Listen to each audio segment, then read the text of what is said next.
Suddenly নয় দাদা।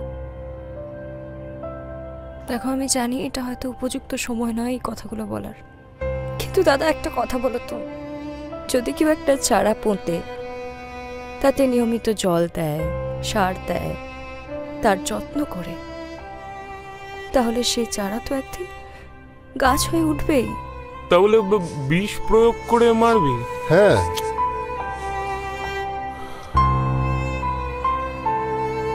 আমি আবারও বলছি, এই কথাগুলো আমার বলতে ভালো লাগছে না, কিন্তু তোমরা তো সবটাই জানো, তোমাদের কাছে তো আর কোনোটাই লুকোনো নেই। দাদা, তুমি তো জানতেই সব, তুমি কেন শাসন করলে না বলো তো? তুমি কেন ওকে বারণ করলে না, কেন আমাকে সাপোর্ট করলে না? শাসন করিনি তা নয় বৈশাখী, শাসন করেছি, ওকে সতর্ক করেছি অনেকবার। অত দূর থেকে তো ওকে আমি লাঠি পেটা করতে পারি না। আমি তো সেটা বলছি না, কিছু মনে করো না প্লিজ তোমরা। কেউ যদি বহুগামী হয়, জীবন যদি তার বেলাগাম হয়, তাহলে তার শত্রু হবে, এটাই নিয়ম। আর সে যদি থামতেই না জানে, তাহলে তো একদিন শত্রু বাড়বেই। একজন শিল্পী তার শিল্পসত্তা ভুলে যদি শিল্পের উপাদান নিয়ে ব্যস্ত থাকে, সেটা নিয়েই মেতে থাকে, তাহলে তাকে তো মাসুল দিতেই হবে। আর সেই মাসুল দিল অখিলেশ, আর মাসুল দিতে হলো আমায়। সব বুঝতে পারছি, এর অনেকটাই জানি, কিন্তু কি করবো, আফটার অল অখিলেশ আমার ভাই। বড্ড কষ্ট হচ্ছে, যদিও এখানকার পুলিশ তো ভালোই এগেছে দেখছি। আই হোপ যে বেশ প্রয়োগ করেছে, that fucking murderer will be arrested soon. Police মানে এখানকার পুলিশের উপর আমার খুব একটা ভরসা নেই। এখানকার পুলিশ তো একদিন ইনভেস্টিগেশন বন্ধ করে দেবে, প্রপার এভিডেন্স পাবে না, ইনভেস্টিগেশন বন্ধ হয়ে যাবে। কিন্তু কেউ তো একটু সংযত হতে পারে, বলো তো দাদা?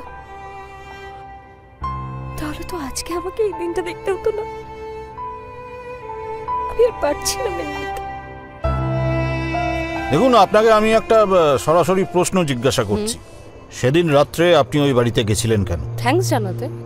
যেই পেন্টিংটা ওয়ার্ল্ড ওয়াইড এরকম ভাবে অ্যাপ্রিসিয়েটেড হয়েছে, সেটা জন্য থ্যাঙ্কস জানাবো না? আমি ওটার মডেল ছিলাম। আপনি এই যে বললেন আপনি কোনোদিন মডেলই হননি। একবারই হয়েছিল, ইন্টারন্যাশনাল লেভেলে মার্কেট করার জন্য ওনার আমাকে প্রয়োজন ছিল। তার আগেও বহুতবার অনুরোধও করেছিল, but this time I was interested. দেখুন, আমার আপত্তি ওনার ঝি ক্লাসের ওই মেয়েগুলোর সাথে মাখামাখি নিয়ে। তা বলে ভালো কাজের প্রশংসা করব না, এরকম ছোট লোক আমি নই। আচ্ছা, হঠাৎ এই প্রশ্ন কেন? কোন প্রশ্ন? আচ্ছা, আপনার কি মনে হয় সেদিনকে রাত্রে আমি দৌড়ে দৌড়ে অখিলেশের বাড়ি গিয়েছি আর অখিলেশকে দুধ খাওয়ানোর মতো বলেছি, প্লিজ অখিলেশ তুই খেয়ে নাও বলে আর বিষ খাইয়েছি, রাইট? তাহলে আমি বলবো খুব ভালো ইনভেস্টিগেট করেছেন, প্লিজ আমাকে অ্যারেস্ট করুন, প্লিজ প্লিজ প্লিজ। হ্যাঁ, যদিও আপনি আমাকে আধ ঘন্টার বেশি আটকাতে পারবেন না। নিন, অ্যাটেম্প নিয়ে নিন, চেষ্টা করুন যদি পারেন। এই যে গড়িমসি থানার তদন্ত বাবু, আপনি এখানে তদন্তের নামে আড্ডা দিচ্ছেন দিন, আমি এখানে কাবাব মেয়ে হাঁটি হতে আসিনি, একটা জরুরি ইনফরমেশন আপনাকে দিতে এসেছি। স্বস্তিকা অ্যাপার্টমেন্টে সেদিন সন্ধ্যে থেকে পরদিন দুপুর 2টো পর্যন্ত কোনো সিসিটিভি ফুটেজ নেই, জাস্ট নেই।